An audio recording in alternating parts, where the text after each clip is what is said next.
Hey guys, we're back again with a new build from me, Smokes with Bongs, Kiwi95. This is very similar to my old Troll Shaman build. I've only changed one of the sets on it, but it's the skills and the application of food which has changed also. That's going to be the main change of it all, and it's working together to make a really nicely tanky build. It's actually more overly playing on the Troll King as one of its main magnifiers to make it more powerful, but we'll get into it and you'll see.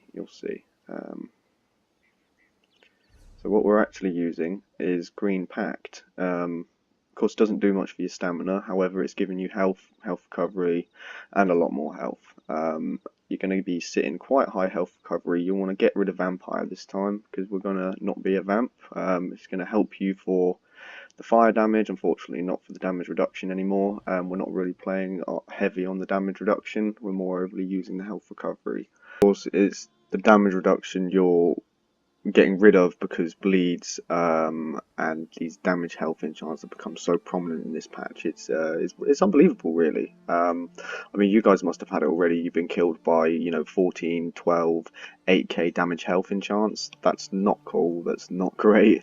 It has been slightly fixed, but it's not been fixed properly. You need to watch out for it, basically. Damage reduction, of course, it's not helping in this matter because these are unmitigatable damage sources. Bleeds, of course, is unmitigatable, and also damage health is unmitigatable. It's oblivion damage. You can't reduce the damage of it. It's impossible. So you get a lot of people where none of this damage reduction is working. So to combat that's why you're using green pack. That's why you're using all this health recovery. And like I say, it's going together to work into a really good build. You've seen in the videos before, I'm tanking 6 people. Happily fine. It's great. But you can also still heal your teammates at the same time, which is even better. So we've got Ring of Transmutation still, and we're still running the Troll King. I now have gold weapons, so we did do it in the end. Right, so we're going to buff up quickly, and we're going to see the stats.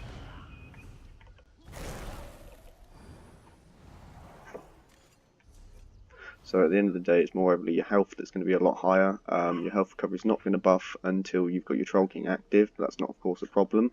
It's going to go up to about 3,800, nearly 4,000, depending on how you want to play it. You can put a little bit more on, a little bit less on if you want more Magicka recovery to run your build better. I've actually dropped my Magicka recovery to 2k. I was just, having a little bit more Magicka than I actually needed, so I'm weaving in heavy attacks into my rotation now, making it a lot easier for myself. Of course, when I'm actually buffed with spell damage is a lot higher now. It's 1800, 1900 with 33% thanks to the Murkmire reductions. So the crit has actually dropped since the last build, but it's the same stuff. So I did change a few of my enchants and a few of my traits. So I've got an infused trait still on that with the Magicka recovery, and then infused with another Magicka recovery on this. So I got rid of one of my Swift. But I did keep one of them. I did change my enchantment, however, to health recovery, just to give myself a little bit more while I'm not using Troll King, basically, seeing as I'm playing so heavy on the health recovery. Swap over to that bar, and of course it's just standard 1300s without the buff. Alright, next. We've got my 64 in Magicka. That's of course changed from before because I had 2 in stamina and I had about 8 in health. So we're going all in on Magicka attributes with this build, just because it was a little bit low on the Magicka, and I wanted to just sort that out for yourself. I did change my Mundus this patch as well, seeing as Swift got nerfed. It wasn't really good for myself, being quite a fast-paced healer. So I swapped over to the Steed Stone, and of course this is what gave me the idea to run a health recovery build rather than a damage reduction build, because it was giving me quite a lot of health recovery, and being a vampire it wasn't going anywhere, so I thought, what's the point? If I want to run the Steed, I might as well make something out of the health recovery. So of course the Steed got buffed with the patch. It got buffed by 5% from 5 to 10%, which is why I've dropped one of the Swift, because of course that still gives me 15% extra movement speed. It's not quite as much as the 18% you would have had from the 2 9s on purple, sorry, gold even, but you know, it's an easy trade-off. I am using the Clockwork Citrus Fillet food as well, so that's giving me more health recovery, it's giving me more mag recovery, which is a bit different to the tri-stat I was using before, which is why, of course, you saw the stamina is so low at 10k. You can make do with that with heavy attacks, the same as the Magicka recovery. It does work quite well as long as you're careful with what you do. Of course, my champion points, I never really went into this beforehand too much, but I'm using 29 in the Warlord just for an extra bit of break free. I'm using some in health recovery because Argonians don't actually have any health recovery anywhere. Still using Arcanist, but none in tenacity. Wind running is active, so of course when I'm sprinting I get more health and Magicka recovery, but also it was more overly for the 2% movement speed. Yeah, you know, that 2% movement speed gives me actually 17% extra movement speed, so it does help a lot. Of course, 40 in tumbling, Shadow Ward 56 because we do block a lot. Elfborn, of course, full 25%, 14.5 because you're a healer. I'm only really using light attacks, so I thought why not buff it as much as I can possible. You know, I'm not really going to be doing much damage with my light attacks, but I'm going to be doing some. The Red Tree, 56 in Ironclad, 50 in Resistant. I'm playing around with that at the moment just to see where my crit resistance goes.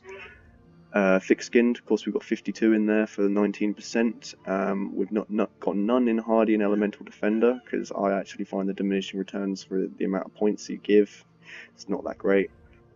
Expert Defender 47, Quick Recovery 43. There we go. Those are my champion points, guys. So it is, like I say, going to be very, very similar to my Troll Shaman build. You're going to be using your mutagen, you're going to be relying on your stamina netch, which did get buffed this patch too, guys. So of course it does about 40% extra, I think it said in the patch notes. Still using meditates when you can to get around those corners, you know, give it a quick little dip around a corner, meditate. It's nice and easy. Still using my Radiant Mage Light just to help with those stealth attacks, and of course it's really, really good if your guys don't run any sort of AoE that you're running with. You can keep on those Night Blades, keep them out of stealth indefinitely while you're, and being super fast, you can stay on top of them, keep the Mage Light coming, stay on top of them, keep the Mage Light coming, while healing, of course, because you've got all these heal over times. Pure support build, and it works really, really well. I have also changed my ultimate on my front bar to sleep. I was finding that having that extra stun and extra bit of damage does really, really help the team. Being small scale, it's all about the team in small quantities, so if you can put an extra stun in there, even with a tiny bit of extra damage, it really, really goes a long way. We've been wiping way bigger numbers with just me using perma instead of my Warden using perma, for instance, you know, my teammate Warden that you've seen in my videos. But that's that, guys. Thanks so much for watching again.